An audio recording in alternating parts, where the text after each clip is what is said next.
Greater Barossa is made up of two subregions.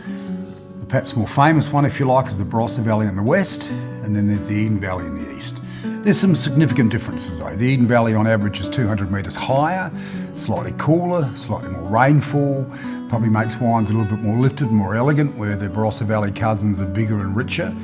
And to me, when I make wines, I want them to have a sense of place. The 6 single vineyard wines I make are very, very site specific. They're very small vineyards. The biggest one's 5 acres, 2 hectares. They're never going to make a lot of wine. I want them to be very specific to where they come from and the season they're grown in. But I've picked these sites quite particularly. It's after being here for 40 years in the Barossa that I know pretty well every vineyard in the Barossa. And I've picked ones that really do have a sense of place. I chose to call the estate Neldner Road because, first of all, it's my home. It's where I live on Neldner Road. One of my most important vineyards is on Neldner Road. But more significantly, Neldner Road is dress circle Barossa Valley. It's where some of the greatest vineyards are in the Barossa, have been for well over 100 years. It's out in the western Barossa, which is considered the best soil in the Barossa, has the best aspect. It's got a little bit of elevation being up on the western ridge of the Barossa Valley. So in many ways, to me, Neldner Road is synonymous with the greatest wines out of the Barossa Valley.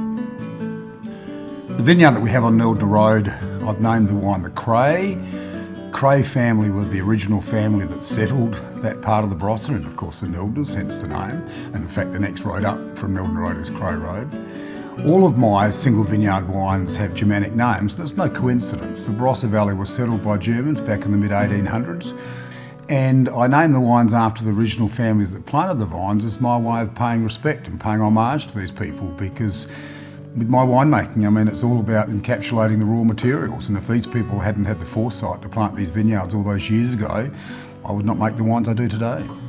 The reason the Western Barossa in general and Neldner Road specifically are important is the soil. We have a bit of loamy topsoil, but mainly heavy red clays over limestone. They're considered the best soils in the Barossa Valley for making wine. They give the wines a lot of depth, a lot of richness, a lot of balance.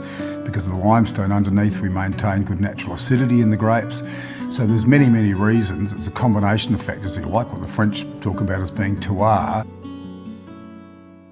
Winemaking is about encapsulating what comes from the soil, comes from the vine. It's one of the few beverages that actually has a sense of place about it.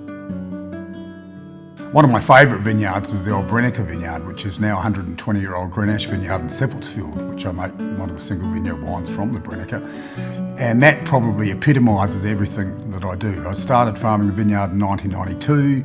I didn't actually take any fruit off it until 1994 because they had to cut it back quite hard. It had been neglected for many years.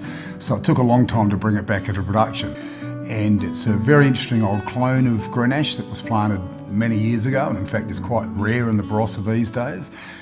The soil, of course, is perfect. Heavy red soil is given a lot of ironstone this time. A lot of that minerality comes through in the wine and gives it a backbone that Grenache doesn't normally have, because it's normally a more mid-palate variety. And it's a very special vineyard, and it's one that I absolutely love working with. I feel that very strongly that I have an obligation to represent all that's gone into it in the past. Vineyards were planted here in the Barossa Valley over 150 years ago, and because we've never had a vine louse called phylloxera in this part of the world, we now have some of the oldest living producing vines. The irony is that we're called New World when in fact our vineyards are some of the oldest in the world. We prune the vines by hand, we pick them by hand. So to me, I think it's the continuum. It's this wonderful thing to think that somebody who planted this vineyard 100 years ago would recognise what I'm doing today. And I feel it a great privilege. I mean, this is something that is rare, but it's letting the world know that what we have is really quite exceptional.